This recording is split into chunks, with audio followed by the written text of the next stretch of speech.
Well, chances are, ever since you can remember, you've wanted to have your own money to spend on what you want. But should that be the case once you're married? Let's ask our money coach, Bill Stanley, his opinion on that. Good morning. Good morning. Yes, everyone wants their own money, and this yearning starts when you're a little child and you first learn that money can buy things that you want.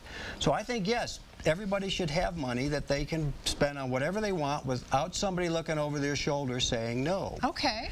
Now, many family budgets are very strict, and there's no money for anything that's not in the budget, and there are some drawbacks to that. Yeah. Many other family budgets have no budget, and they spend money on whatever they want, and depending upon what the income is, this is either a good thing or a bad thing. When I sit down with a couple to discuss a budget, I give them the example of the lady wants to have money in the budget to have her nails done once a month, and the guy says, oh, I mean, how can we waste money on that? And, oh, please. But she says to him, well, you go out on Sundays and buy beer and pizza and watch the football game. I mean, what's up with that? Yeah, what's up with that? The solution is that each spouse should have some money that they can do whatever they want. Okay, I like that. And by the way, guys, getting their nails done makes them feel good, and that's priceless. That's right. Now you should. That's right. You should take this money, I think, in cash at the beginning of each month. Okay, so you know how much you have to spend. And you put it in a separate place other than the budget money, in your purse or in your wallet or in the cookie jar or in an envelope. And when you spend some money, you put the change back in there, and then you let it gather up so you can buy something that costs more than just 1 month. So don't spend it. You don't have to necessarily spend it that month. Exactly. It might build, and you can spend it on something bigger. Right. I have my own little fund that I call things I wouldn't normally buy for myself, and that's like a Starbucks cup of coffee, or I bought the iPad with that. Really? For money in the cookie jar?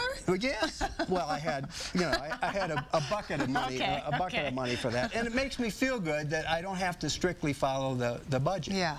Now you can say, well, how much money should it be? And of course the answer is, well, that depends. Each family situation is different.